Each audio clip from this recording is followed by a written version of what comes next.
¿Alguna vez has guardado un secreto tan pesado que te ha consumido por décadas? Un error del pasado que ningún tribunal puede juzgar, pero que tu propia conciencia condena sin piedad cada día de tu vida. Hoy en la historia de los ancianos les traigo una historia que te hará reflexionar sobre el verdadero significado de la redención, sobre cómo el peso de la culpa puede transformar completamente una vida, y sobre esos actos de sacrificio silencioso que nadie ve pero que definen el carácter de una persona.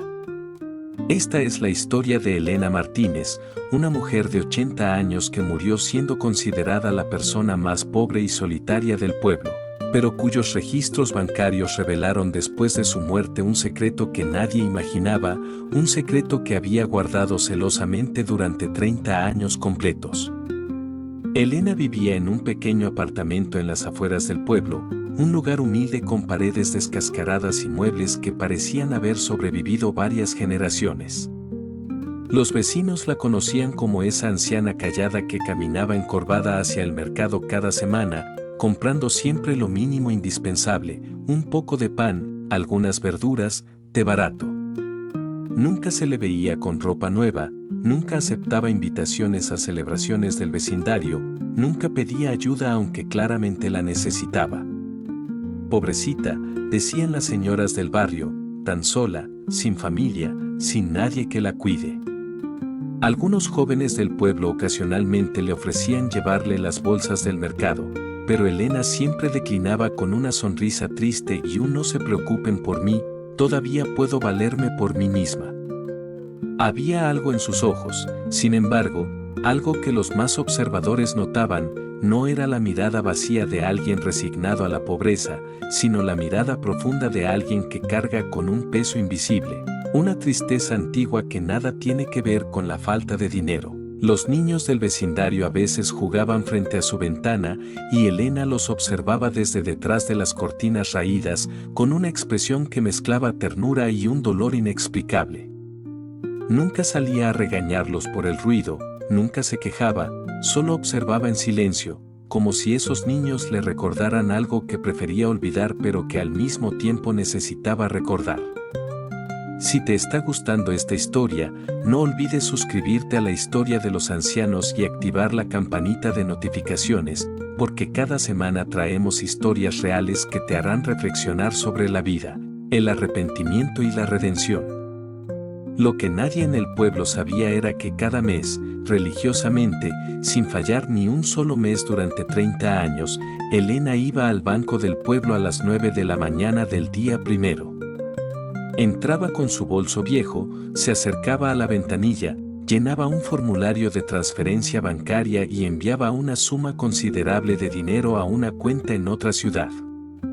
Los empleados del banco la conocían, pero en esos tiempos antes de que la tecnología lo registrara todo digitalmente, las transacciones eran más privadas, más discretas.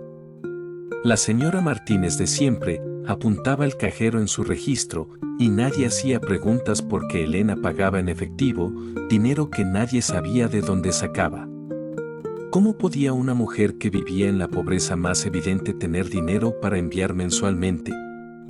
Esta contradicción pasó desapercibida durante años porque la gente ve lo que quiere ver, y lo que veían era a una anciana pobre, no a una mujer con una misión secreta que consumía cada centavo que ganaba.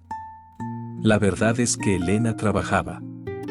A pesar de su edad avanzada, desde hacía 30 años trabajaba limpiando oficinas por las noches cuando nadie la veía.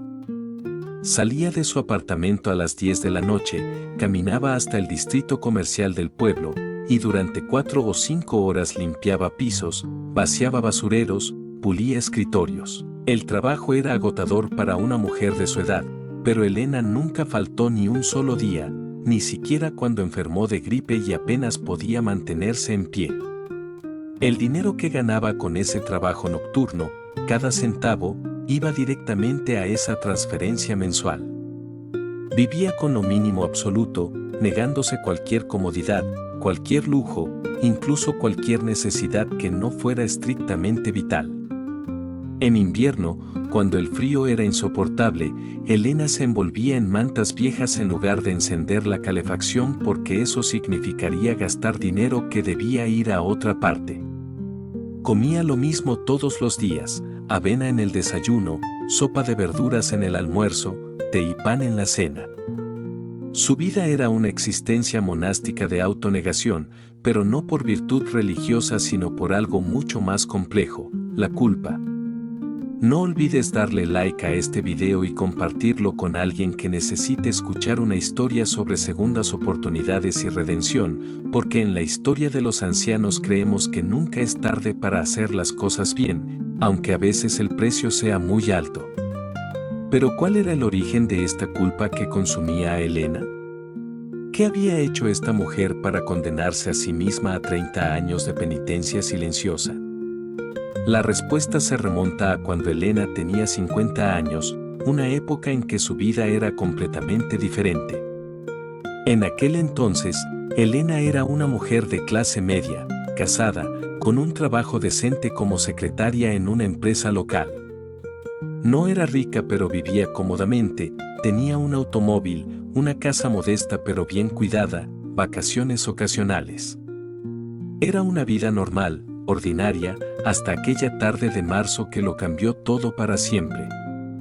Elena regresaba del trabajo conduciendo su automóvil por una calle residencial del pueblo. Eran alrededor de las 6 de la tarde, el sol comenzaba a ponerse y Elena venía distraída, pensando en los problemas que había tenido ese día en la oficina, en la discusión que había tenido con su esposo esa mañana. No iba prestando la atención debida al camino. De repente, un balón de fútbol rodó hacia la calle y, un segundo después, un niño de apenas 7 años corrió detrás de él sin mirar. Elena pisó el freno, pero demasiado tarde. El impacto no fue a alta velocidad, pero fue suficiente. El niño, cuyo nombre era Daniel, cayó al pavimento. Elena bajó del auto temblando, histérica, gritando por ayuda. Los vecinos salieron corriendo, alguien llamó a la ambulancia. El niño estaba vivo pero inconsciente, sangrando.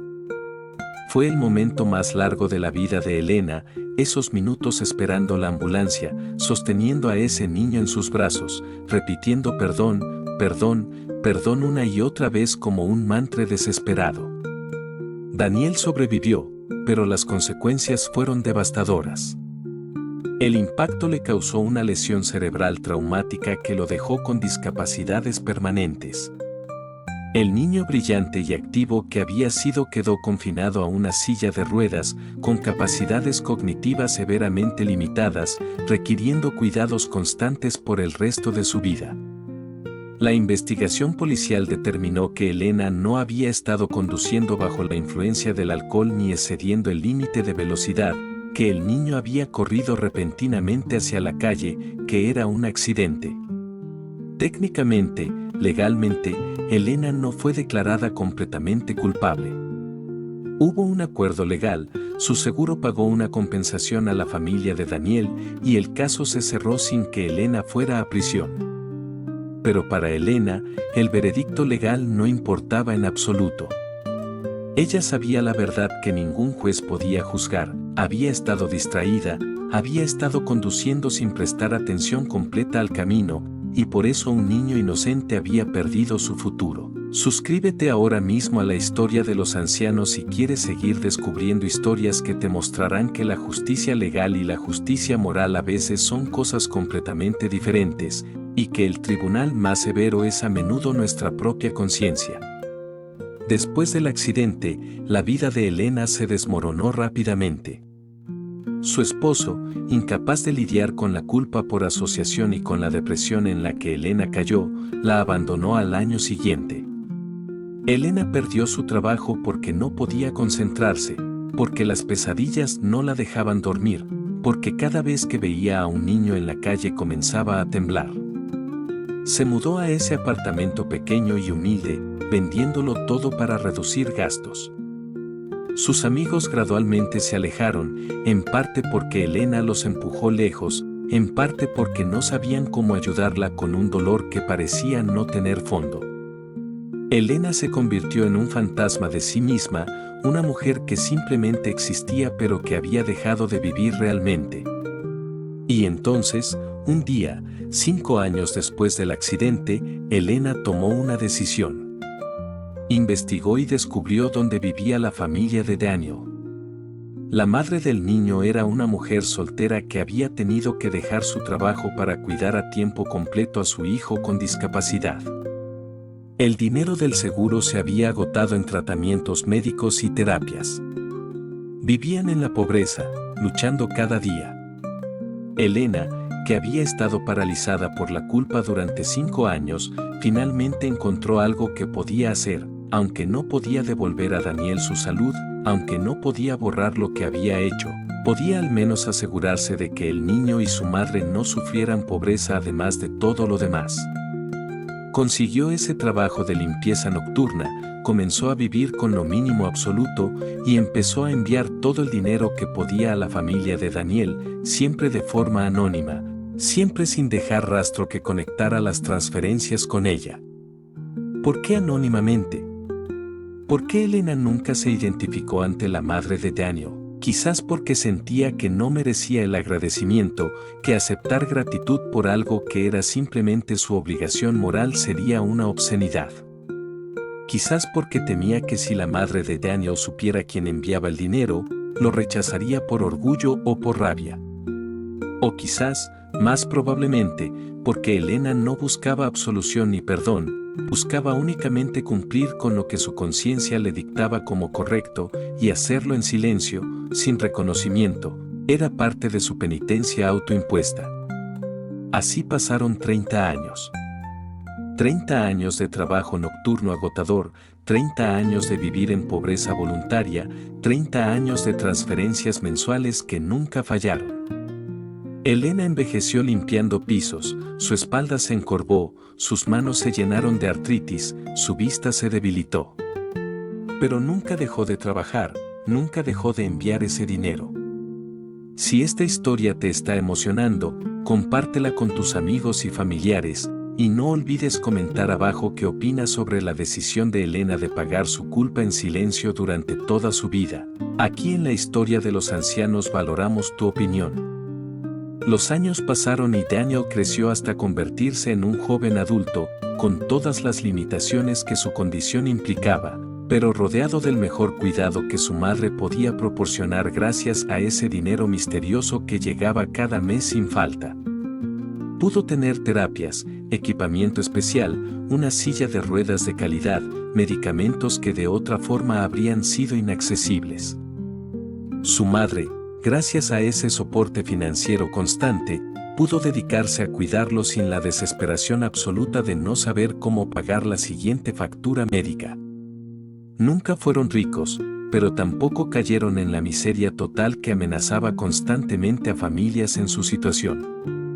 La madre de Daniel durante años intentó investigar quién era su benefactor anónimo, pero los bancos protegían la privacidad de Elena y ella nunca dejó ninguna pista. Eventualmente, la madre aceptó este misterio como una bendición inexplicable, quizás un ángel guardián, quizás simplemente la bondad de un extraño. Nunca imaginó que ese ángel era precisamente la persona que había causado la tragedia de su hijo, trabajando hasta el agotamiento cada noche para compensar lo incompensable. Y entonces, hace apenas unos meses, a sus 80 años, Elena finalmente se detuvo.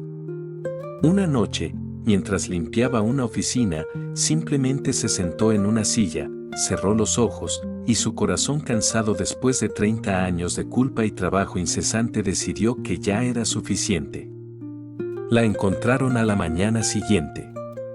No tenía familia que reclamara su cuerpo, casi no tenía posesiones que heredar. El funeral fue pequeño. Asistieron solo algunos vecinos que sentían lástima por la pobre anciana solitaria que había muerto sola. Pero cuando el abogado de oficio asignado para cerrar su patrimonio revisó sus registros bancarios, encontró algo extraordinario: 30 años de transferencias mensuales, todas a la misma cuenta, todas por cantidades que sumadas representaban prácticamente cada centavo que Elena había ganado durante 3 décadas. El abogado, Intrigado, investigó y descubrió la conexión. La cuenta pertenecía a la familia de Daniel, el niño del accidente de hacía 35 años. Por si te lo estás preguntando, dale like si crees que Elena hizo lo correcto y comenta abajo si piensas que debería haber revelado su identidad o si el anonimato era parte necesaria de su redención. Y suscríbete a la historia de los ancianos para más historias que te harán cuestionar tus propias ideas sobre la culpa y el perdón. El abogado se vio en la obligación legal de contactar a la madre de Daniel para informarle sobre el origen de esas transferencias que había recibido durante tantos años. La conversación fue devastadora. La madre, ahora también anciana, se enfrentó a una verdad que la destrozó emocionalmente. Durante 30 años había estado recibiendo ayuda de la mujer que había destruido la vida de su hijo. Su primer impulso fue rabia, una rabia absoluta contra Elena por no haber tenido el valor de dar la cara, por esconderse detrás de transferencias anónimas. ¿Cómo se atrevió?, gritó. Creía que el dinero podía compensar lo que me quitó. ¿Creía que podía comprar su absolución? Pero luego, cuando la rabia inicial se calmó, vino algo más complejo. La madre de Daniel pensó en los 30 años pasados, en cómo ese dinero había hecho posible que su hijo tuviera una vida digna a pesar de todo, en cómo sin esa ayuda probablemente ambos habrían terminado en la calle o institucionalizados. Pensó en los sacrificios que debió haber hecho Elena para enviar esas cantidades mes tras mes, año tras año, sin reconocimiento, sin gratitud, sin siquiera saber si el dinero realmente estaba ayudando. Investigó más sobre la vida de Elena y descubrió cómo había vivido, en esa pobreza absoluta, trabajando hasta edad avanzada, completamente sola. No había sido una mujer rica tratando de limpiar su conciencia con dinero que le sobraba, había sido una mujer que había convertido su vida entera en un acto de penitencia, negándose todo para dar todo. La madre de Daniel visitó la tumba sin nombre de Elena en el cementerio del pueblo.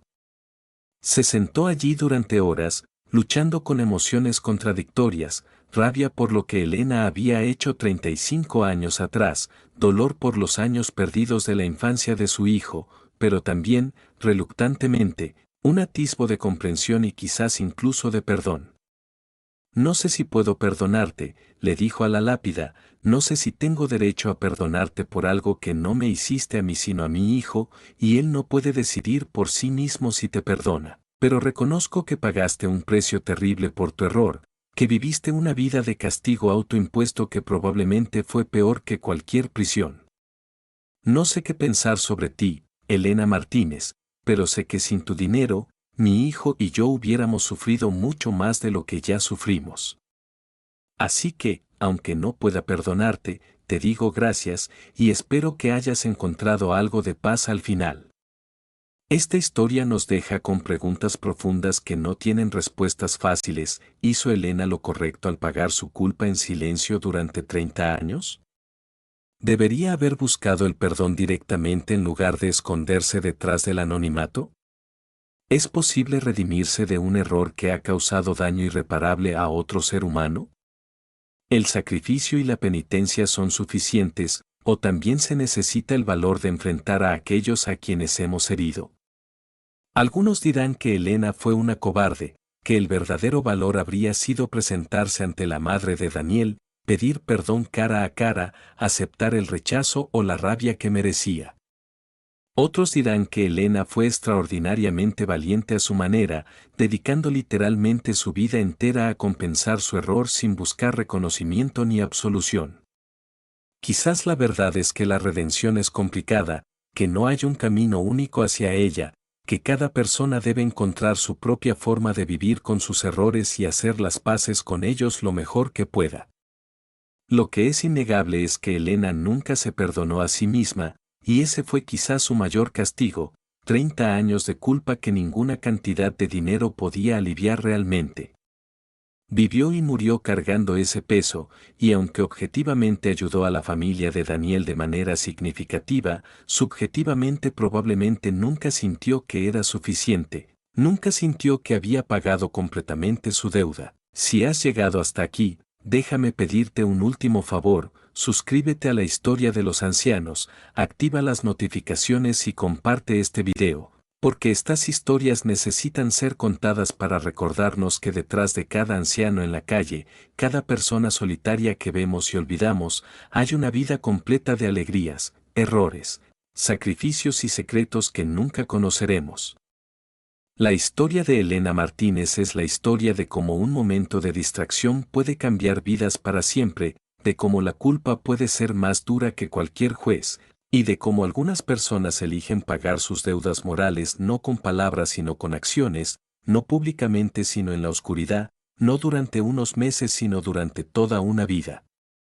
Murió pobre a los ojos del mundo pero rica en sacrificio, murió sola pero habiendo dedicado cada día a otro ser humano, murió sin absolución pero quizás, solo quizás, habiendo encontrado al final algo parecido a la paz al saber que hizo todo lo que estuvo en su poder para compensar lo incompensable.